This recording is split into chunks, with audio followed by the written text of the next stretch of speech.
Ahok kalah dalam Pilkada DKI dan ditahan karena dianggap melakukan penistaan agama.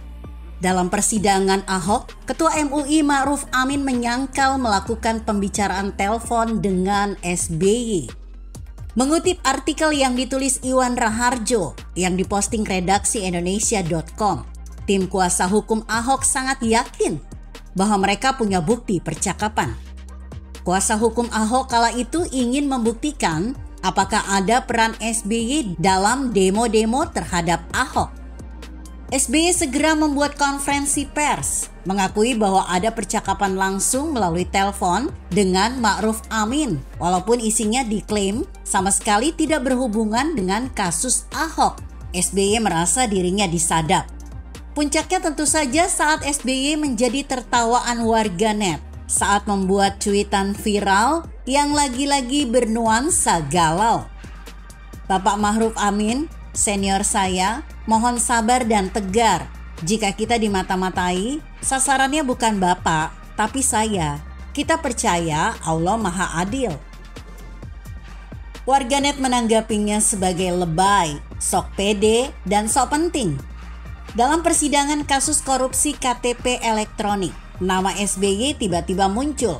Saksi Mirwan Amir, Wakil Ketua Badan Anggaran DPR RI 2009-2014 mengatakan SBY tahu proyek ini bermasalah. Yusnan Solihin, salah satu pengusaha yang direkomendasi Mirwan untuk ikut proyek EKTP dalam persidangan yang sama, menjelaskan adanya 6 kekurangan term of reference dalam lelang KTP elektronik. Tanggapan SBY, kita untuk menuju pilkada. Proyek ini harus diteruskan. Tahun 2010, Kemendagri menyiapkan uang 6 triliun rupiah untuk proyek ini. 1 tahun setelahnya, polisi mulai menyelidiki dugaan tender KTP elektronik. Kasus EKTP itu sendiri meninggalkan banyak pertanyaan karena satu persatu saksi kunci meninggal. Terakhir adalah kematian Johannes Marlim, penyedia produk Automatic Fingerprint Indication System (AFIS) merek L1 yang digunakan dalam proyek EKTP. Marlim meninggal di Amerika Serikat pada 11 Agustus 2017.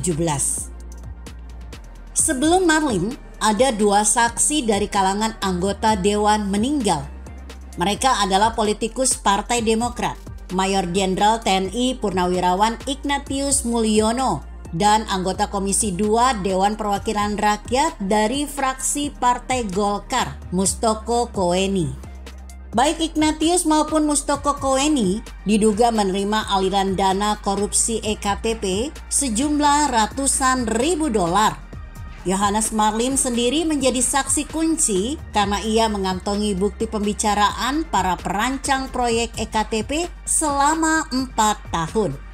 Ia meyakini rekaman pembicaraan itu dapat menjadi bukti untuk menelisik korupsi yang merugikan negara hingga 2,3 triliun rupiah tersebut.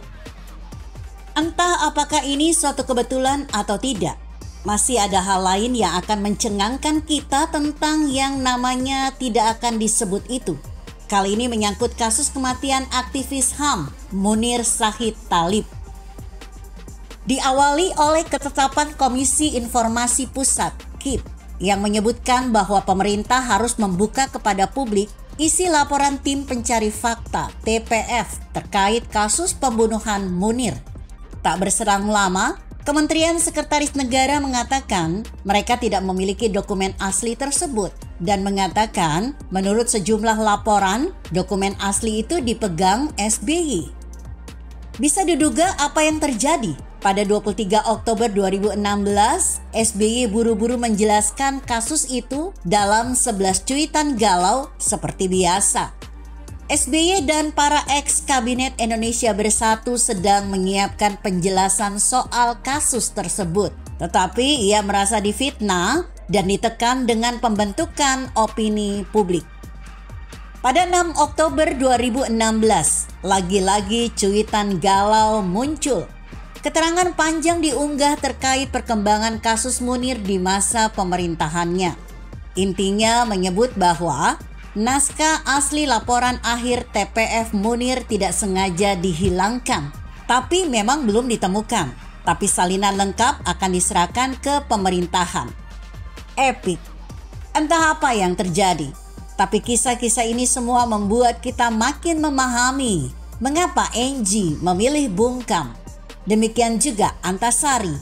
Tentu kita semua seperti juga doa Angie, berharap agar kasus-kasus ini bisa terungkap kebenarannya. Bukan untuk memelihara dendam, tapi agar orang-orang yang berpotensi bermasalah dengan kemanusiaan seperti itu tak akan pernah terpilih sebagai pemimpin maupun wakil rakyat.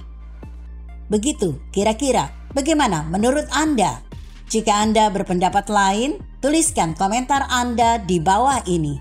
Saya Emma, Karisma 90.